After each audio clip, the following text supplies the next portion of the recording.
Welcome to Arijit institute.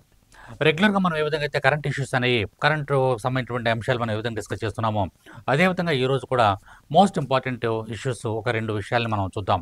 వాటిలో మనకి SC, ST atrocity కేసులపై కేంద్ర సామాజిక న్యాయ శాఖ ఇచ్చినటువంటి నివేదిక. ఎస్సీ, ఎస్టీ అట్రాసిటీ కేసుల యొక్క పరిస్థితి మన భారతదేశంలో ఏ విధంగా ఉంది అనే విషయాన్ని ఒకసారి చూద్దాం.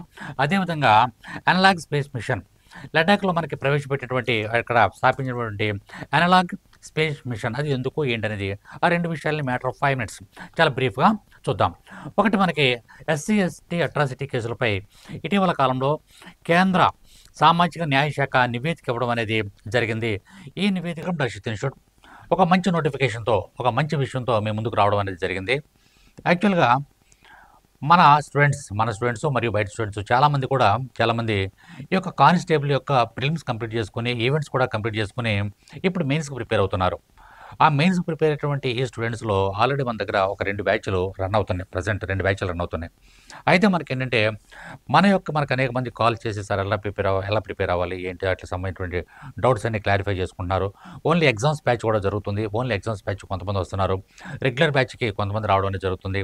అయితే వీటన్నిటిని కూడా దృష్టిలో పెట్టుకొని మనం ఇంకా ఈ వచ్చేటువంటి ఫ్లోటింగ్‌ని దృష్టిలో పెట్టుకొని కమింగ్ మండే వచ్చే సోమవారం మరలా నూతన బ్యాచ్ అనేది ప్రారంభించడం అనేది జరుగుతుంది.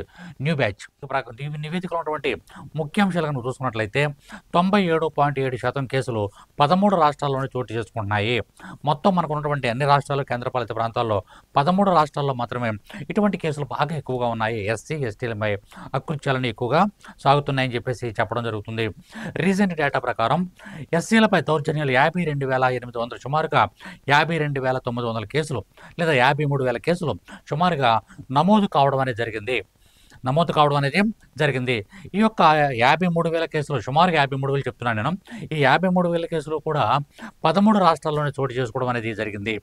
వాటిలో మనకు ఉత్తరప్రదేశ్లో ఎక్కువ ఎస్సీ, ఎస్టీ అట్రాసిటీ కేసులని నమోదు కావడం అనేది జరిగింది. ఫస్ట్ ఉత్తరప్రదేశ్, 2 రాజస్థాన్, 3 మధ్యప్రదేశ్ అనేది మనం చూసుకోవాలి. 3 కూడా 1, 2, 3 స్థానాల్లో ఉండడం అనేది జరుగుతుంది. కాబట్టి ఇక్కడ మనకి ఈ యొక్క రాబోయే రోజుల్లో మనకి ఈ యొక్క ఎస్సీ, ఎస్టీ అట్రాసిటీ కేసులని తగ్గించడానికి ప్రభుత్వం అనేక రకాలైనటువంటి కృషి చేయడం అనేది జరుగుతుంది. ఓకే, నెక్స్ట్ ఇంకా సెకండ్ విషయం ఏంటో చూద్దాం ఒకసారి. ఇంకా రెండో అంశంగా చంద్రుడు, అంగారకుడు వంటి గమ్యస్థానాలకు వ్యోమగాములను పంపడానికి భారత అంతరిక్ష పరిశోధన సంస్థ ఇస్రో ఒక కసరత్తును ప్రారంభించడం అనేది జరిగింది.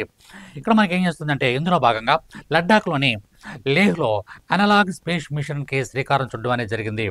భూమికి వెలుపల అత్యంత ప్రతికూల వాతావరణ పరిస్థితుల్లో ఆవాసాల ఏర్పాటు, వ్యోమగాముల మనుగడలో ఉన్నటువంటి ఇబ్బందులపై అధ్యయనం చేయటం, సంబంధిత పరిజ్ఞానాలను పరీక్షించడం దీని యొక్క ప్రధానమైనటువంటి ఉద్దేశం. దేశంలో ఈ తరహా ప్రయోగం చేపట్టడం ఇదే మొదటిసారి. ఈ మిషన్ కోసం ఇస్రో, ఐకా స్పేస్ స్టేషన్, అదేవిధంగా మనకి Ladakh varsity, IIT Bombay, Ladakh autonomous hill development council ఇవన్నీ కూడా కలిపి ఈ యొక్క ప్రాజెక్ట్ని చేపట్టడం అనేది జరిగింది. ఈ యొక్క తాజా ప్రయోగంలో భాగంగా HAP-1 అనేటువంటి చిన్నపాటి రబ్బర్ ఇంటిని, ఒక రబ్బర్తో కూడినటువంటి ఒక డెన్ని ఏర్పాటు చేయడం అనేది జరుగుతుంది.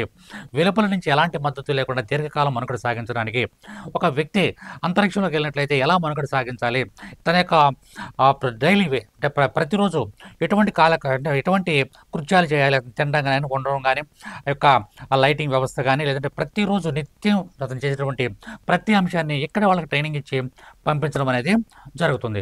ఇటువంటి గొప్ప ట్రైనింగ్ సెంటర్ లాంటిది అనమాట ఇది. అటువంటి దాన్ని అనలాగ్ స్పేస్ మిషన్ అని చెప్పేసి అంటే దీన్ని లడ్డాఖ్లో ఏర్పాటు చేయడం అనేది జరిగింది. దాని పేరు HAP-1 అని పేరు పెట్టడం జరిగింది.